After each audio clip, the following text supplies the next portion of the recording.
మా ఆయన నన్ను విడాకులివ్వమని వేధిస్తున్నాడు సార్. కారణమేంటి? ఈ మధ్య మా ఆయన ఎవరో అమ్మాయితో ఎక్కువగా మాట్లాడుతున్నాడు సార్. అప్పటి నుండే ఈ గోల. బహుశా వాళ్ళిద్దరి మధ్య ఏదైనా చెడు సంబంధం ఉండొచ్చు. ఓకే, మీ ఆయన ఏం చేస్తుంటారు? సాఫ్ట్వేర్ సొల్యూషన్స్ అనే ఆఫీస్లో మేనేజర్గా పనిచేస్తున్నాడు. వెంటనే ఇన్స్పెక్టర్, ఏమయ్యా హెడ్డు, మనం ఎంక్వైరీ చేస్తున్న అమ్మాయిది కూడా ఆ ఆఫీసే కదా? అది సితారా ఆఫీస్. ఆ రోజు శ్రావణ శుక్రవారం కావడంతో సితార అందంగా తయారై చీర కట్టుకుని ఆఫీస్కొస్తుంది. తన డెస్క్ దగ్గర కూర్చుని వర్క్ చేసుకుంటుంది. ఎక్స్క్యూజ్ మీ సితార గారు, ఒకసారి నా క్యాబిన్కి వస్తారా? ప్రాజెక్ట్ గురించి డిస్కస్ చెయ్యాలి. ఓకే సార్ అని సితార మదన్ రూంలోకి వెళ్లగానే చటుక్కున వాటేసుకున్నాడు మదన్. ఏంటి ఈరోజు మరీ పొద్దున్నే మొదలెట్టేశావు? ఎప్పుడూ ఏదైనా హోటల్లోనే అంటావు కదా. ఈరోజు నువ్వు చాలా అందంగా ఉన్నావు. నిన్ను చూస్తుంటే పిచ్చెక్కిపోతుంది. ఆగలేకపోతున్నాను. అంత విరహవేదన దేనికో? నా అందం సొంతం చేసుకునే మగాడివి నువ్వే కదా. నిజమే, కానీ ఆ అందాన్ని ఎంత అనుభవించినా నా దాహం తీరటం లేదే. రోజు రోజుకు పెరుగుతున్న నీ అందం చూసి నా దాహం కూడా క్రమేపీ పెరిగిపోతుంది. ఏం, ఇంట్లో నీ భార్య ఉంది కదా, నీ దాహం తీర్చట్లేదా ఏంటి? చిచ్చి, అది దాని జిడ్డు మొహం. దాని దగ్గరికి వెళ్లాలంటేనే నాకు అసహ్యం. ఎన్నాళ్ళీ రాసలీలలు? నాకు ఆఫీస్లోనే పర్మనెంట్గా పోస్ట్ ఇస్తావా ఏంటి? లేదు లేదు, కొద్ది రోజులు ఓపిక పట్టు. పబ్లిక్గా మనిద్దరం కలిసి తిరగచ్చు. అబ్బాయి గారు అంత తొందరపడితే ఎలా? తేడా వస్తే విషయం మొత్తం ఆఫీస్లో తెలిసిపోతుంది. అది ఇద్దరికీ మంచిది కాదు. ఇన్నాళ్ళు గుట్టుగా జరుగుతున్న దాన్ని బట్టబయలు చేసుకోకూడదు. సమస్యలొచ్చి పడతాయి.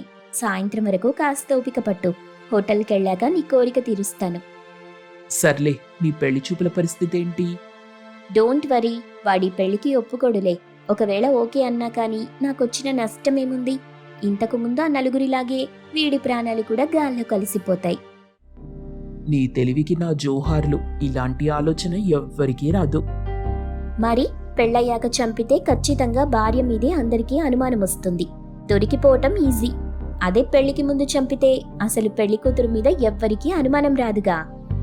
అవును, మనం నలుగురిని చంపినా గాని అదే మనల్ని కాపాడుతుంది, ఎవ్వరికీ అనుమానం రాకుండా. వీడు కూడా నాకు ఓకే చెప్పాడంటే అది వాడి కర్మ. వాడి చావుని వాడు కోరుకున్నట్టే. చూద్దాం వీడి ఆయుష్ గట్టిదో కాదో అని ఇద్దరూ నవ్వుకున్నారు. అది మదన్ ఇల్లు. తన భార్యని విడాకులివ్వమని బలవంత పెడుతుంటాడు మదన్. ఏమైంది మీకు? ఎందుకిలా ప్రవర్తిస్తున్నారు? నేనేమైనా తప్పు చేశానా? అదంతా అనవసరం. నాకు నువ్వొద్దు. నాకు విడాకులు కావాలి. మీరెందుకలా అడుగుతున్నారో నాకు తెలుసు. ఈ మధ్య మీరు ఎవరో అమ్మాయితో ఫోన్లో ఎక్కువగా మాట్లాడుతున్నారు. అవును, అయితే ఏంటి? ఇది అన్యాయమండి. నా జీవితం ఏమైపోతుంది? నీ జీవితం ఏమైపోతే నాకేంటి? నాకు కావాల్సింది నా సంతోషం. నీకు 1 నెల రోజులు టైం ఇస్తున్నా. మర్యాదగా విడాకులిస్తే ఓకే, లేదంటే చంపేస్తాను అని వార్నింగ్ ఇచ్చి వెళ్ళిపోయాడు. అది పోలీస్ స్టేషన్. సుశీల భర్తపై కంప్లైంట్ ఇవ్వడానికి పోలీస్ స్టేషన్కొచ్చింది. చెప్పమ్మా, ఏంటి నీ సమస్య? మా ఆయన నన్ను విడాకులివ్వమని వేధిస్తున్నాడు సార్. కారణమేంటి? ఈ మధ్య మా ఆయన ఎవరో అమ్మాయితో ఎక్కువగా మాట్లాడుతున్నాడు సార్. అప్పటి నుండే ఈ గోల. బహుశా వాళ్ళిద్దరి మధ్య ఏదైనా చెడు సంబంధం ఉండొచ్చు. ఓకే, మీ ఆయన ఏం చేస్తుంటారు? సాఫ్ట్వేర్ సొల్యూషన్స్ అనే ఆఫీస్లో మేనేజర్గా పనిచేస్తున్నాడు. వెంటనే ఇన్స్పెక్టర్, ఏమయ్యా హెడ్డు, మనం ఎంక్వైరీ చేస్తున్న అమ్మాయిది కూడా ఆ ఆఫీసే కదా? అవును సార్. చూడమ్మా, మీ ఆయన ఎవరో అమ్మాయితో మాట్లాడుతున్నారన్నావు కదా, ఆ అమ్మాయి పేరేంటో తెలుసా? తన పేరు సితారా సార్ అంటూ చెప్పింది. అంతే, హెడ్ కానిస్టేబుల్, ఇన్స్పెక్టర్ ఇద్దరూ షాక్. సరే, మీ ఆయన ఫోటో ఇచ్చి నువ్వు వెళ్ళమ్మా, నేను చూసుకుంటాను.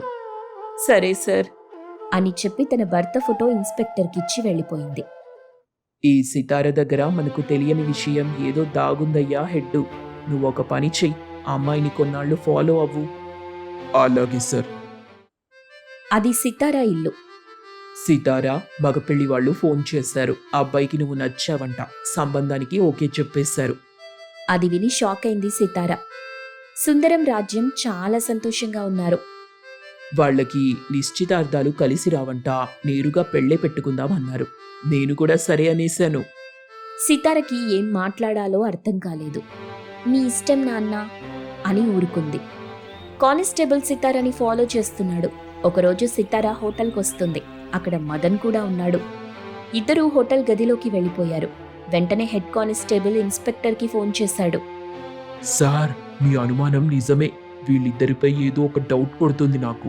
వీళ్ళని రెడ్ హ్యాండెడ్గా పట్టుకునే ఛాన్స్ ఉంది. మీరు వచ్చేస్తారా? ఇప్పుడు మనం వాళ్ళని పట్టుకుంటే ఇల్లీగల్ అఫైర్ కింద మాత్రమే కేసు బుక్ చేయగలం. కానీ మనకి కావాల్సింది ఆ నలుగురు వ్యక్తుల మర్డర్కి వీళ్ళకి సంబంధం ఉందా లేదా అని. కాబట్టి వాళ్ళ మూమెంట్ ఎప్పటికప్పుడు జస్ట్ అబ్జర్వ్ చేయి చాలు. ఓకే సార్ అని ఫోన్ పెట్టేశాడు. మదన్ సితార ఫిజికల్గా ఎంజాయ్ చేశారు. తర్వాత మదన్తో సితార, మనం ఎంత వద్దనుకున్నా ఈ వికాస్ గాడు కూడా చావడానికి తెగ ఉవ్వెళ్ళూరుతున్నాడు. దీన్ని కూడా గుట్టు చప్పుడు కాకుండా ఆ నలుగురి దగ్గరికి పంపించేసేయ్. ఓహో, అయితే వీడు కూడా పెళ్లికోకి చెప్పాడా? వీడికి బ్యాడ్ లక్ బాగా నడుస్తుందనుకుంటా. కోరి తలకొరివి పెట్టుకోవడానికి రెడీ అయిపోయాడు. సరే, నువ్వు ప్రశాంతంగా ఉండు. రేపటికల్లా వాడి చావు వార్త వింటావు. సరే, ఓకే. వికాస్ రోడ్డు మీద బైక్పై వెళ్తున్నాడు. అతని వెనకాలే ఒక ఖరీదైన కార్ రావటం చూశాడు. ఆ కార్ చాలా దూరం నుండి తననే ఫాలో అవ్వటం అతను గమనించాడు. వెంటనే ఎవరికో ఫోన్ చేశాడు. సరిగ్గా రోడ్డుపై ఎవ్వరూ లేని నిర్మానుష్య ప్రదేశంలోకి వెళ్ళాక కారు స్పీడ్ పెరిగింది. వేగంగా వచ్చి వికాస్ బైక్ని గుద్దబోయింది. విషయం మొత్తం గ్రహించిన వికాస్ వెంటనే దాని నుండి పక్కకి తప్పించుకొని తన జేబులో సిద్ధంగా ఉంచుకున్న ఇనుప మేకుల్ని ఆ కారు కింద విసిరేశాడు. అంతే, కార్ టైర్ పంచర్ అయిపోయింది. కార్లో నుండి ముసుగు మనిషి బయటకొచ్చి పరుగెత్తబోయాడు.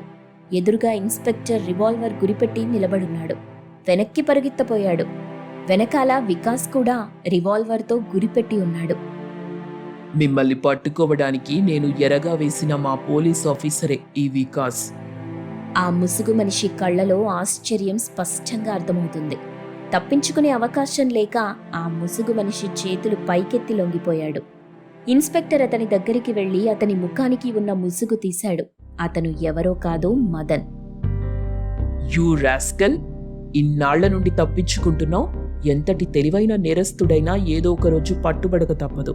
మీ ఇద్దరి అఫైర్ కోసం అమాయకుల్ని చంపుతున్నావా బాస్టర్డ్? పదరా స్టేషన్కి. అప్పుడే మరొక పోలీస్ టీం సితారా ఇంటికి వెళ్ళింది. వాళ్ళని చూసి షాక్ అవుతుంది సితారా. విషయం మొత్తం సితారా తల్లిదండ్రులకి చెప్పి సితారని కూడా అరెస్ట్ చేసి పోలీస్ స్టేషన్కి తీసుకెళ్తారు. సితారా తల్లిదండ్రులు షాక్లో ఉంటారు. మరుసటి రోజు పేపర్లో పెళ్లి చూపులకొచ్చిన పెళ్లి కొడుకులను తన ప్రియుడితో కలిసి చంపేస్తూ దాన్ని యాక్సిడెంట్గా మారుస్తున్న కిలాడీ లేడీ అనే న్యూస్ వస్తుంది. సితార తల్లిదండ్రులు, సితార, ఆ ఊరి వాళ్ళు, ఆఫీస్ వాళ్ళు అందరికీ ఆ విషయం తెలిసి షాక్ అయ్యారు. చేసిన నేరాలకు సితారకి, మదన్కి కోర్టు జైలు శిక్ష విధించింది.